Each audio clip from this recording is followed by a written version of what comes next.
Pois bem, o meu nome é Raimundo Clementino Neto. E eu nasci na cidade de Bocaina. Hoje a cidade, quando eu nasci, pertencia a Picos, tá? Aqui no estado do Piauí. E lá a gente teve o primeiro contato com a cantoria, o reizado. E praticamente essas duas manifestações marcou a minha vida, assim. Deu mais ou menos uma diretriz que eu nunca ia me afastar daquilo. Lá, não só o reizado como a cantoria, o São Gonçalo, eram festas tradicionais. E hoje eu acho assim, que tem mais ainda, que mais resistiu é a cantoria. E o reizado foi muito importante, porque a cantoria é de improviso, mas o reizado tem a parte que improvisa também, mas é uma coisa mais leve, parece que entrou com mais facilidade na minha cabeça e tudo. Então começou tudo com o reizado, e aquelas figuras também marcava muito a memória da gente. A gente assistia e aí quando era criança tentava fazer o reizado dos meninos lá, sabe? O reizado de brincadeira, assim, né? Então isso daí acabou influenciando e foi mais ou menos no começo. Aí foi assim a coisa, o primeiro contato, o que realmente puxou. Aí a partir daí a gente foi construindo estrofe com a métrica do reizado. E aí foi fazendo sem saber nem pra quê, né? Mas começou basicamente assim, né? Aí como foi que o reizado foi influenciar na sua poesia, no seu fazer poético? O reizado foi a semente, assim, porque ele tem as figuras, aí tem a burrinha ela tem uma toada específica, né, da burrinha. Aí a toada específica da burrinha é 7 sílabas, tá? E a estrofe com 7 versos. Aí, à medida que eu aprendi o primeiro, um verso lá, uma estrofe, à medida que eu aprendi uma estrofe da burrinha, aí, com base naquela, aí eu comecei a fazer outras. E aí cantava na toada da burrinha, dava certo. Sem ter a mínima noção de métrica, nem... A rima a gente tinha que buscar, né? Mas métrica você não sabia nem o que era, né? Aí você ia construindo um verso atrás do outro até fechar lá na 7ª linha, no 7º verso, né? E aí cantava dentro da toada da burrinha, que até hoje é cantada, né? Aí era metrificado, seria metrificado com 7 sílabas poéticas. Ninguém nem sabia o que era métrica. Como era essa toada da burrinha? Como é? Toada mesmo, que eles cantam hoje, é uma coisa cantada, né? Eu não sei se cantar aqui fica legal, né? Mas a primeira estrofe que eu aprendi, né, da burrinha, com os meninos lá que já sabia, que aprendeu com um tio ou com alguém, era uma coisa assim, fazendo homenagem à burrinha, apresentando a burrinha para o dono da casa, né? Então o careta ele fala uma estrofe assim, ô meu amo, essa é a burra que o careta lhe informou, toda enfeitada de fita, toda coroada de flor, é um encanto de beleza que vem lá de Fortaleza, só visitar o Senhor. Então essa estrofe, até hoje eu uso como referência, né? Se eu quiser fazer 7 sílabas, a primeira melodia que vem na cabeça é essa para me encaixar o que está sendo construído, né? Uma nova estrofe. Aí se eu quiser fazer a sextilha, eu não vou fazer com 7, né? Eu faço só com 6. Eu paro no 6º verso, né? E aí fica o segundo rimando com o 4º e 6º, né? Se quiser fazer uma quadra, só dá para começar, né? Então isso daí serviu de base. Tudo que caiu dentro dessa melodia, que afinal eu nem cantei, né? Acabei mais falando do que cantando. Mas se encaixar dentro dessa melodia, pode medir lá tal, pegar a régua, qualquer coisa lá que vai dar 7 sílabas poéticas. Encaixou na melodia, tá? Então a gente usa muito o cantar. Então você usa essa melodia do reizado como parâmetro no cordel. Ela foi usada para construir o cordel. Para fazer principalmente as cestilhas no cordel. É porque assim, a métrica é um negócio engraçado, ninguém tem noção, né? Mas a contagem das sílabas, né, na construção poética, quase todo mundo cai dentro de 5 sílabas até 12. Nesse intervalo de 5 sílabas poéticas até 12 sílabas poéticas, praticamente toda a composição vai cair aí dentro, tá? Então, uma construção poética com menos de 5 sílabas é raro. E tem aqui variando, faz uma com 3, a outra faz com 8, a outra vai com 7, tudo. Mas construir todinho com 3, com 4 é difícil. E acima de 12, 13, a rima fica longe, né? O único exemplo que eu lembro assim é o Raul Seixas, né? Porque ele era gênio, né? quando ele fala aquela, eu queria ser um nobre cidadão que tem. Então a rima ali dá bem uns 20, né? Mas é só aquele caso, é praticamente uma nota só, né? Aí lá no fim, né, um Corcel 73, não sei o que lá, rima também com... Tem uma rima no fim, então ele tem quase 30 sílabas. Mas ele vai falando como se fosse uma nota só. Aí chega lá no fim ele sobe, né? Para poder fechar, para poder dar a rima. Então é muito raro, né? Então o universo musical, a música popular brasileira, o cordel, todo mundo vai cair de 5 da redondilha menor até o verso alexandrino. Quase toda a composição cai aí dentro. Aí fica fácil, eu acho um intervalo muito pequeno. Aí quando eu comecei, eu usava só essa do reizado para me metrificar. Aí depois a gente vai encontrando um monte com a mesma métrica, aí mexe e vira, você está usando outra, né? Mas aí quando, sei lá, o instinto vai direto na primeira, né? Então a gente usa várias de 7, todas de 7, é como se fosse tudo assim um mundo de paródias, uma é paródia da outra, sabe? Aí eu uso essa daí como base, desde criança, que abriu assim para o mundo de construir. E eu uso até hoje e tenho bastante segurança para escrever metrificado, né? Aí sem falar também que a gente usa esse princípio de cantar para metrificar. A gente usa a contagem nos dedos, contagem da sílaba, que eu acho mais difícil. E também substituir, trocar uma palavra maior por uma menor para ver como é que fica a métrica. Tá? Então é mais ou menos para metrificar isso. Você teria, assim, de cabeça alguma rima, alguma cestilha que se encaixasse direitinho com essa do reizado? Reizado? Tem alguma assim da cabeça, produção sua mesmo ou não? Não, é porque eu já fiz tanta coisa que eu não estou mais conseguindo memorizar. Agora o que existe, eu não sei se a gente pode até falar de trabalho, eu gosto de falar muito das minhas coisas. Mas as minhas coisas não são conhecidas, então ninguém vai lembrar depois, né? Mas a música popular brasileira, que existe muita música com essa métrica do reizado, né? Então, ele faz com 7, aí o outro ocular, quer dizer, Roberto Carlos tem um monte de música com 7, Fagner tem música com 7, Geraldo Azevedo tem música com 7, tem um monte de gente que tem músicas conhecidas, famosas, de 5 sílabas também. E eu tenho um universo grande, o Pequeno Príncipe, ele foi feito com 7 sílabas, né, a adaptação que a gente fez, né, 7 sílabas, né? Então não é igual a Burrinha dos Caretas, porque a estrofe da Burrinha lá tem 7 versos, 7 linhas. E o Pequeno Príncipe a gente fez a cestilha. Porque assim, eu considero que a cestilha ela te dá liberdade de distanciar a rima para você colocar um ditado, uma data, uma coisa lá na cestilha é ideal. Agora, esse da Burrinha, ele tem 2 pés que amarra e o terceiro amarra com o antepenúltimo lá, sabe? Aí fica muito, exige muito, né? As palavras, fica difícil às vezes você achar. Tá? Então, o cordel era construído todo à base da cestilha, né? Se você pegar aqui, o Pequeno Príncipe, um certo dia um piloto, enquanto sobrevoara um espaço exalado no deserto do Saara, fez um pouso de emergência devido a uma pane rara. Então são 6. Só não dá para cantar na Burrinha, que a Burrinha tem um a mais. Mas se você pegar A Chegada da Lampião do Inferno, do Zé Pacheco da Rocha, aí ele botou 7. Um cabra de Lampião, por nome Pilão Deitado, que morreu numa trincheira em certo tempo passado, agora pelo sertão anda correndo visão, fazendo mal assombrado. Se você quiser cantar isso na toada da Burrinha, você pode cantar, em vez de falar assim, ô meu amo, esse é a burra.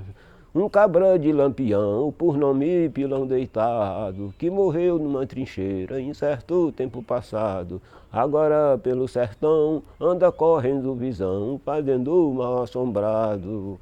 Então essa é a construção de 7 sílabas, usada pelos caretas de reizado, usada no reizado, nos cordéis é muito usado, e muito também na música popular brasileira. A gente pode falar algum assim? Acho que pode, né? Não tem nada a ver. Pois é, construção de 7 sílabas. Tem delas que o verso vai até 8, né?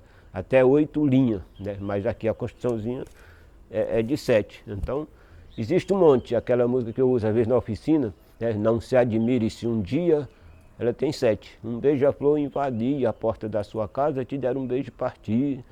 Foi eu quando eu beijo, que é para matar meu desejo. Faz tempo que não te vejo, que saudades de você. Bom, isso aí tem 8 8 linhas e 7 sílabas em cada linha dessas aí. E aí tem mais um monte, se você pegar Fagner, tem uma conhecida, né? Quando penso em você, né? Fecha os olhos de saudade, aí são 7 sílabas, tá? Dá para você cantar na toada da burrinha, ô meu amo, meu samba, né? Quando penso em você, fecho os olhos de saudade, tenho visto tantas coisas, sabe? Então você pode trocar a melodia porque sabe que o número é igual. Então você pode fazer isso tudo, você pode pegar Djavan, né? O amor é um grande laço, tem 7 sílabas. Um passo para uma ilha, sabe?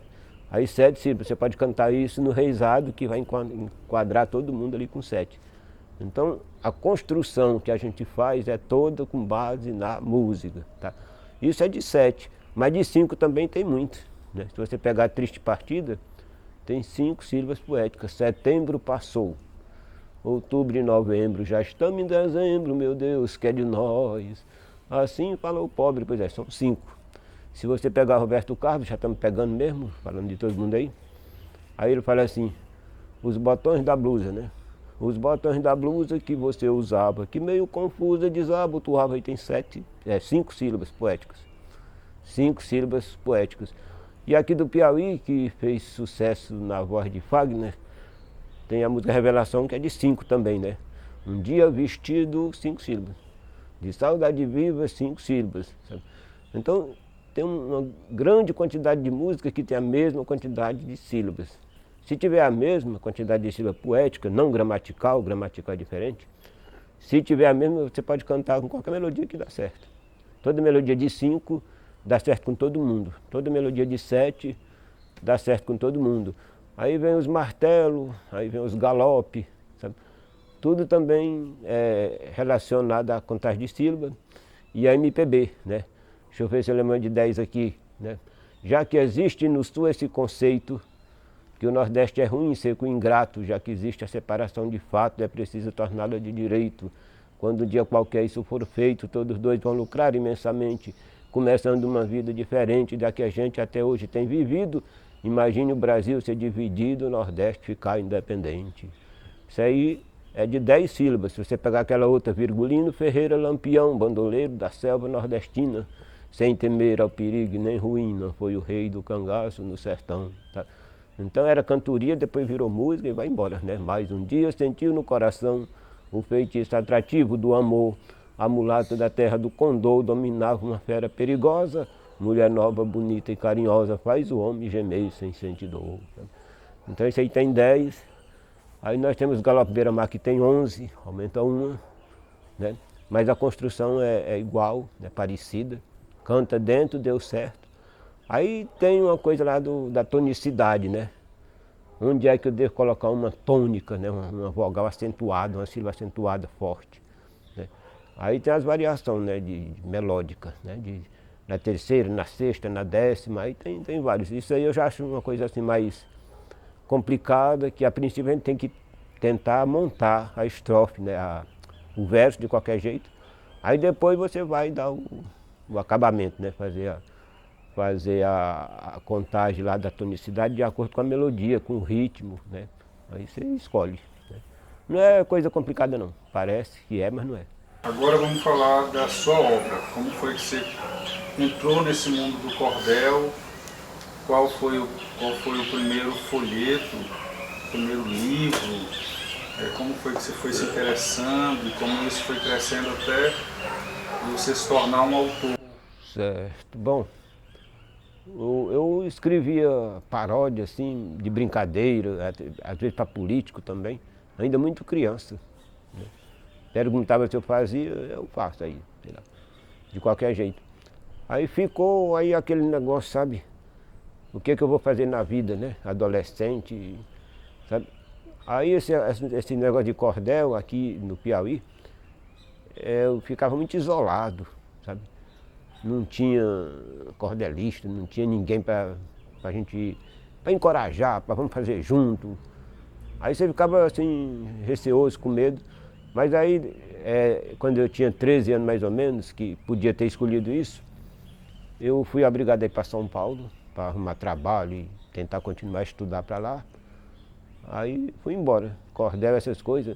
Mas quando eu fui embora, eu fazia música de despedida do colégio, né? Eu fazia paródia, pegando a melodia de alguém. A gente fazia poesia mesmo, né? Estilo cordel, para recitar na aula, né? Nas aulas de educação artística. A gente tinha que cantar ou inventar, recitar, ou copiar alguma coisa e declamar. Tinha um dia lá na semana que era obrigado a você. Inclusive, o esquema era esse. Se você declamasse alguma coisa escrita lá em poesia, seja lá o que fosse, tudo bem. Se não tivesse nada para declamar, aí você tinha que cantar o hino nacional ou então o hino do Piauí, cantado, né?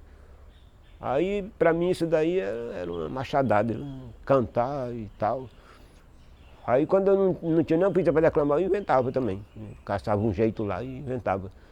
Aí, isso daí parece que facilitou alguma coisa.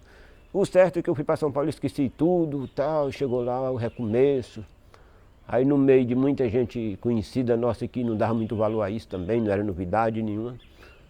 Quando eu me tornei mais ou menos independente, comecei a viver mais com gente de lá, do sul e tal, aí eles começaram a cobrar, eles sentiram que eu fazia, né?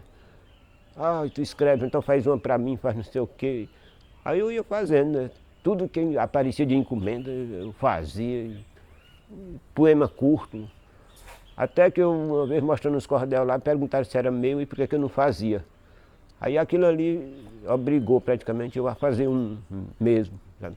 Eu tinha um bocado de coisa escrita aí na tora, desligado um do outro. Aí eu escrevi uma história para ser publicada, São Paulo, o sonho do nordestino. Aí isso aí foi escrito, aí não sabia com quem publicar, quem era que fazia isso. As gráficas botavam dificuldade, que não sei, era complicado, tinha que montar os tipos. Aí ficou até quando eu encontrei um cordelista famoso lá em São Paulo, o Machado Nordestino. Aí ele publicava as coisas dele e de outros autores também, né? Aí eu conversei com ele ali, comprei um bocado, que eu era louco por cordel. E aí eu perguntei, ele disse que publicava. Mas eu tenho primeiro que ver a história. Eu não vou publicar nada sem eu ler, né? Primeiro eu tenho que dar uma lida e tal. Aí eu disse, não, pois eu tenho um caderno ali, eu vou lhe dar o caderno para você ver. Aí ele não leu nem todo, aí disse, não, aqui dá para publicar, aqui dá para publicar. Aí assim saiu meu primeiro cordel, isso aí, começo de 82. Em 82 eu publiquei meu primeiro cordel chamado São Paulo, o sonho do nordestino. Quando eu recebi um milheiro, aí ele botou na capa assim, autor Raimundo Clementino Neto, poeta piauiense de Picos. Aí eu me zanguei por causa desse nome de poeta, que eu não era, que era o primeiro, e ainda discuti mais ele lá. Eu ameacei não receber, mas aí eu estava doidinho para receber, eu falei, fosse poeta ou não fosse. Mas o primeiro logo que saí com o nome de poeta, para mim foi uma machadada, né? Foi feito até pelo Machado Nordestino, né? Foi machadada completa. Mas aí, isso daí acabou sendo positivo, porque com um mês eu estava com outro cordel pronto para fazer. Porque eu não conseguia me enxergar poeta piauiense de Picos com um único trabalho publicado. Então, para ser poeta, eu tinha pelo menos 2. Aí, menos de um mês, eu aprontei Virtudes e mandei para ele publicar. Depois, O Reisado da Minha Terra. Depois, eu não sei mais não. Aí ele saiu de tempo, né? Aí eu já estava morando em Santos. Depois, Santos, Cordel e Praia. Aí esse eu fiz lá em Santos, por minha conta mesmo, né? Porque eu vinha embora e eu queria deixar um registro do acolhimento que a cidade de Santos me deu. Aí eu fiz esse folheto, aí pronto, aí eu vim embora de São Paulo. Aí aqui parou, o negócio parou. Aqui eu pensei que eu ia entrosar, não deu muito certo. Eu cheguei em Teresina, não conhecia ninguém aqui. Eu tinha saído de Picos, não conhecia Teresina. A minha viagem de volta, aí foi para morar em Teresina. É a primeira vez que eu andei aqui, então eu não conhecia ninguém, eu não tinha amigo de faculdade aqui, amigo de infância, pior, vizinho, eu não tinha nada. Aí eu fiquei um período aí, sabe, totalmente esquecido, porque todo mundo que eu procurava não queria conversa, não sabia quem era, sabe. Aí eu fiquei sem fazer nada, Eu inventei de fazer este papel aqui, que botei esse nome de Teresina, que a cada 2 meses eu faço um. Aí eu colocava minhas poesias, porque aquela coisa vinha, e se eu não botasse em algum lugar, eu ficava impaciente. Aí, no dia 26 de agosto de 1992, eu fiz o número 1. E agora em dezembro eu fiz o 168, que é esse aqui. Aí a cada 2 meses sai um, nunca falhou. E aí eu coloco as poesias minhas, alguém que morreu esse ano, o jornalzinho que saiu esse ano desse aqui, quase todo tem gente que morreu. Esse ano foi uma perda, sabe? Aí fica registrado, não que eu vá, sabe? Mas tem Valdir Teles, tem o Arievaldo Viana, né? Tem o Pedro Bandeira, tem o Maradona, que era um jogador famoso, e o Paulo Rossi. Então, essas coisas que vão acontecendo, né? Isso sem falar do coronavírus também, que todos eles fazem referência. Então é muito bom a gente pegar isso daqui, esse daqui é o 168. Quando você pega, por exemplo, o 100, você imagina mais ou menos naquela época, com data que tem lá, o que estava acontecendo no mundo, né? Daqui 10 anos, se você pegar esse 168, vai ver que o coronavírus estava atacando o pessoal. Então isso aqui acaba sendo um documento. Um registro, né? E surgiu em função de não ter pessoas para você fazer junto, produzir, fazer um movimento. Não tinha evento, não tinha nada para você participar. E aí se não aguentava, jogava aquela carga para fora de qualquer jeito.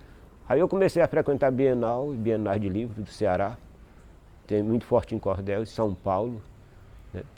Aí foi abrindo caminho, né? Bom, e isso aí, Cordel, né? Paralelamente já veio aparecendo os livros, né? Que eu comecei não sei em que ano foi, em 90, a gente fez esse primeiro aqui, sem muita pretensão. Deixa eu ver se eu tenho aqui. Pronto, aqui eu quase não acho. O famoso Martintim. Isso aqui é o primeiro que eu posso chamar de livro. É um livro infantil, todo com poesia rimada, metrificada, ilustração. Aí isso aqui abriu o caminho, foi o primeiro que foi publicado sem ser no formato do cordel, sabe, aquele tamanho tradicional.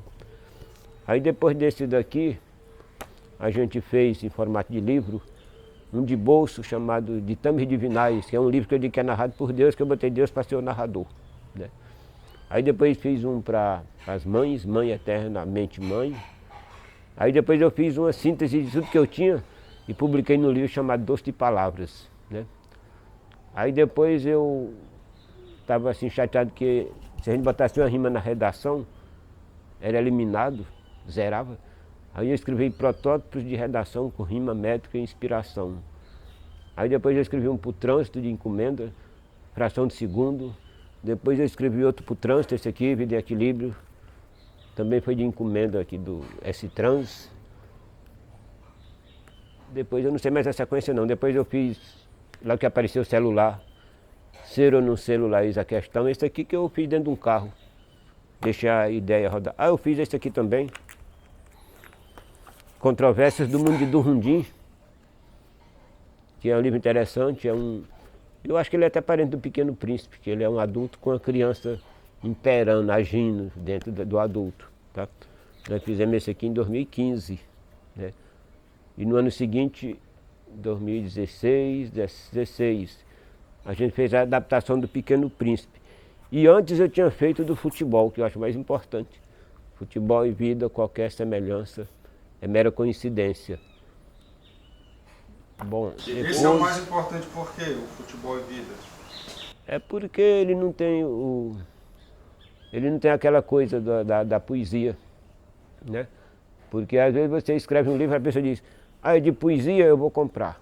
Aí você vai apreciar a poesia, mas aí a poesia é aquela coisa, né, subconsciente, subjetiva, é vazia, né? É bonita, sei lá, emociona tudo, mas o mundo continua do mesmo jeito, sabe? Então, esse livro aqui, quando foi para sair, eu ia fazer em formato de cordel, em formato de poesia, rimada, mas eu achei que a ideia que tem dentro dele, se aparecesse rimada, ia dar a ideia de subjetivismo, né? Ia ser uma coisa de cabeça de poeta, de repentista, de cordelista, ia ser uma coisa ilusória. Aí, como eu acho que isso aqui é concreto e é essencial para a vida, aí eu tive que fazer em formato de prosa, escrever os textos, uma coisa que eu não acho legal, não é muito confortável. É melhor escrever rimado, né? Mas aí, para dar credibilidade, aí eu resolvi. Aí eu... Qual é a ideia principal desse livro? A ideia principal é que o mundo não tem jeito se não tiver uma fórmula. Se ninguém inventar uma fórmula, ele não vai ter jeito. Aí se você inventar a fórmula, aí todo mundo começa a usar a fórmula, é igual a vacina agora, né? Todo mundo usa a vacina e resolveu o problema do coronavírus. Mas do mundo tem que inventar não é vacina, é uma fórmula, é uma coisa mais complexa. Aí se você tiver a fórmula, fica mais fácil. Agora, simplesmente dizer para você mudar o mundo e não dizer como, sabe? Faça a sua parte, não sei o quê. Aí isso aí não funciona, não.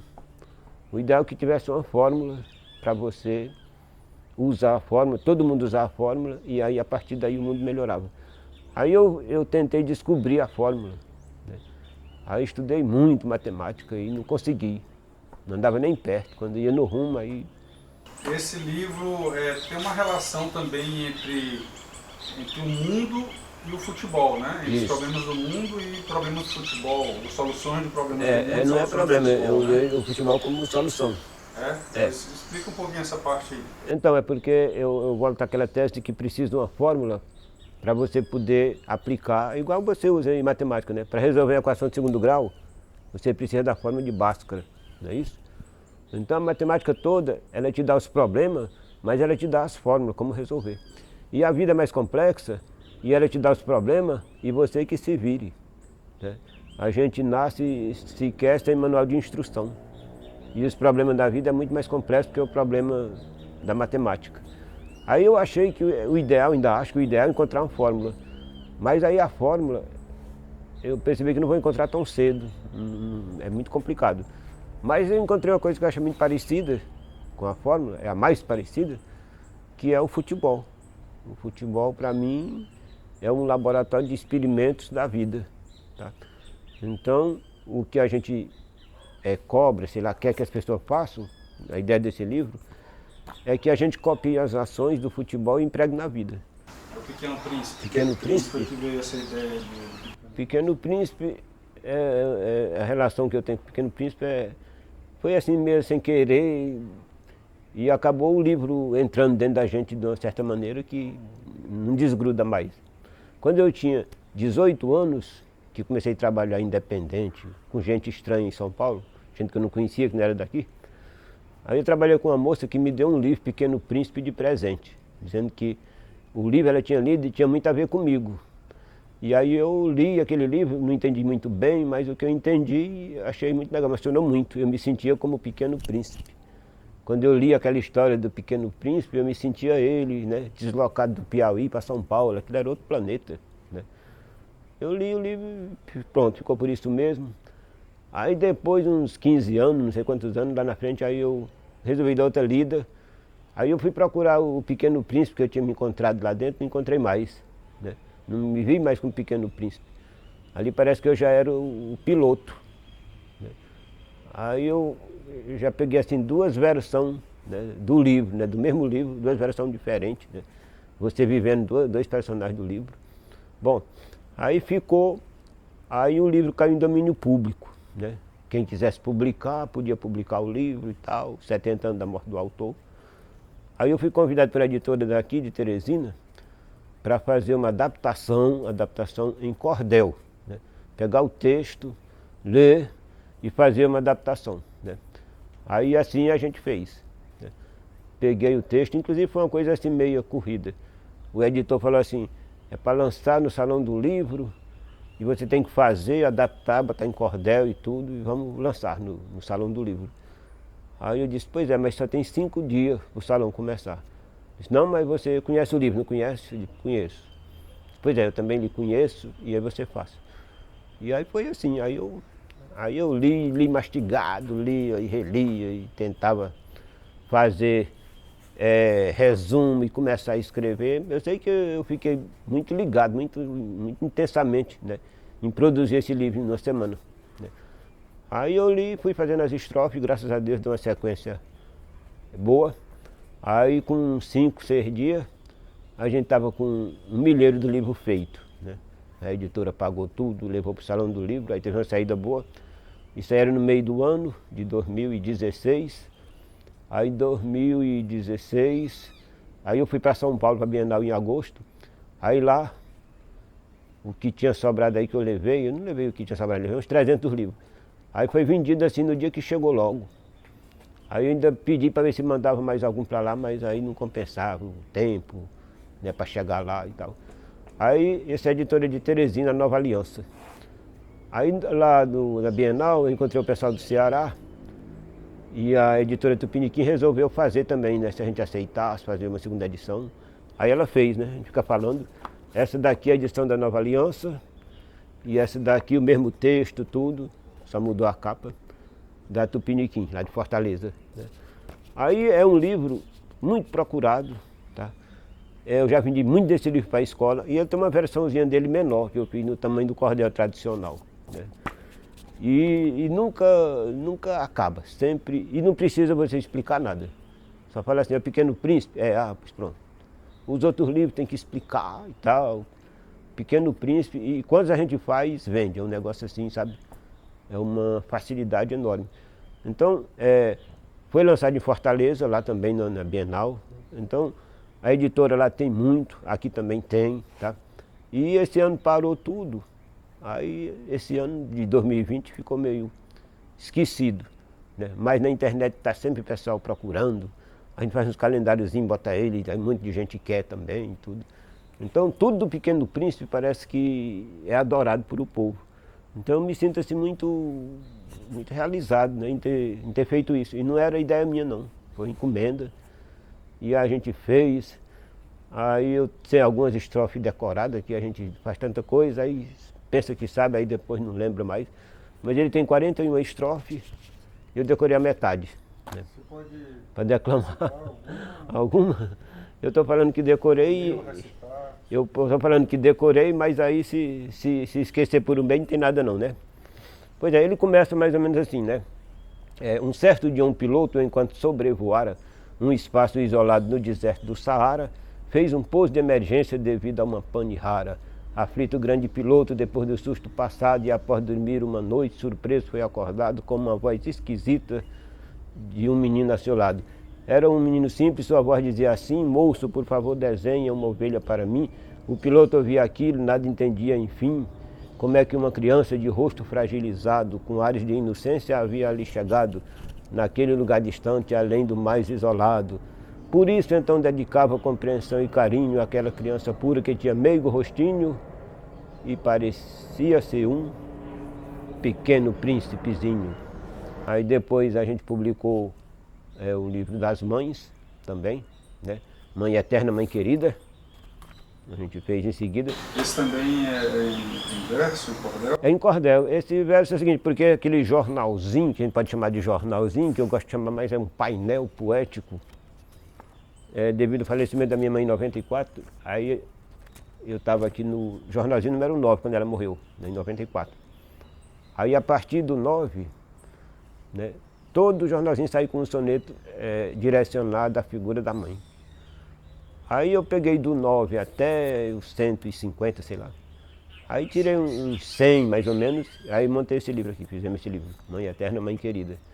Agora esse aqui eu não me lembro de nada, né? Eu falo daquela rainha da vida que é guerrilheira, que vive a lutar em busca de algo para ofertar seu filho àquela pessoa querida.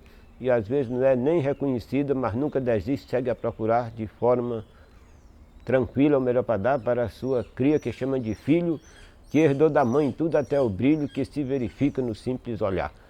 Tem um bocado de poesia aqui, muito soneto, né? E muito soneto, muita cestilha, de todo estilo de cordel, né? Métrica de 10, métrica de 7. Aí para não ficar a mesma coisa, né? Já que o assunto é o mesmo, cada jornalzinho que a gente fazia desse colocava, né, uma poesia diferenciada. E aí eu fui fazendo até hoje. Eu achei que era muita coisa, merecia sair e ser dado mais importância, né? Porque a mãe, sei lá, quando faltou para mim, acabou tudo. Né? É uma figura muito importante para ser esquecida. Né? Então a gente fez esse livro com esse intuito, de fazer as pessoas lembrar de que realmente existe a figura da mãe, né? A importância que ela tem. Né? Depois que fala, até que a gente vai ver. Então a ideia desse livro foi, mais ou menos, né, valorizar, né, para que se respeite mais. No Dia das Mães, todo mundo... Né? Esse livro é uma homenagem à sua mãe, né? Isso. Depois que ela faleceu. Foi motivado, a partir de cada ediçãozinha desse daqui, esse daqui é o 168, né? Ó, sobre as mães que eu escrevi aqui. Retorno às minhas origens, ao adeus último dado. Queria, mãe, tão somente mergulhar no seu passado, sentir a tua presença, aliviando a imensa saudade, a dura sentença que o tempo tem me cobrado. Né? Minha passagem aqui, no cemitério, né? Minha passagem aqui é fruto do teu legado. Vim só rezar uma prece e depois te dar um recado. Mas já não posso encontrá-la, enquanto tudo se cala, em silêncio a mente fala, minha mãe, muito obrigado. Então, cada um novo a gente vai botando uma dessa, sabe? Aí depois, bom, se eu não botar num livro desse, vai ser muito difícil alguém perceber. Tá? Então a ideia mais ou menos é essa, é reverenciar. E também, à medida que você estuda a mãe, você se torna mais compreensivo, sabe? Menos intolerante, sei lá, vamos dizer assim. Né? Quando você começa a refletir sobre mãe, é uma importância muito grande. É que nem o ar, né, que a gente respira. Né? Faltou o ar, você começa a ver que... Né? Aí você está com sua mãe, né, nem percebe tudo, mas no dia que falta, meu amigo, aí a bagaceira é grande. E esse ano, na pandemia, apareceu um livro novo, que eu jamais pensei em fazer. E por causa do tempo, aí eu me programei, como é que fala, me disciplinei a escrever uma poesia por dia. Eu pensei que não aguentava. Mas eu consegui todo dia escrever uma poesia, tinha dia que era mais, tinha dia que você ia na marra. Aí acabou um calamaço de, né? Eu escrevia não foi aqui, botava no WhatsApp e mandava. E ficava o original numa caixa de sapato, encheu a caixa. Aí essa semana aqui eu digitei, deu 240 poesias. Aí a gente vai fazer uma seleção e publicar as melhores, né? Um livro. Esse daí fala de tudo. O mais importante é que ele não estava programado, jamais imaginei, nunca ia fazer. Por causa da doença, pandemia e tal, aí a gente paralisou as ações. Aí quando paralisou, meu amigo, aí eu ganhei o tempo que a vida nunca me deu. Aí eu comecei a escrever, né? Escrever, aí me disciplinei, fazer uma poesia por dia. Aí ele fala de tudo quanto é assunto, fala de amor, fala de mãe, fala de eleição, fala de Covid, fala de tudo, fala de um assalto que teve que morrer uma pessoa conhecida, fala tudo quanto é assunto. Aí a gente vai pegar e montar num livro agora, né? Eu vou pegar, são 240, mas eu quero fazer um livro com 90 poesias, no máximo 90. E o resto fica aí, né?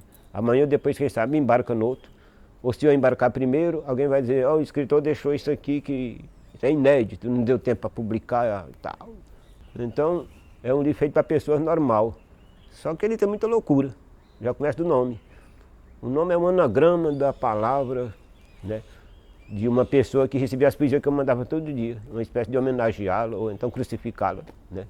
Aí eu peguei o nome dela, aí fiz um anagrama, mistura das letras, separei as letras dela, botei em cima da mesa e formei outro nome. Aí esse vai ser o nome do livro, né, que vai ser Senhora Nassif. Senhora abreviado, se eu escrever por extenso, aí sobra a letra. E Nassif com um F mudo e dois S. 2S não, 2C. Senão vai ficar... É coisa de louco. Mas quando você lê, você vai entender um pouco da loucura.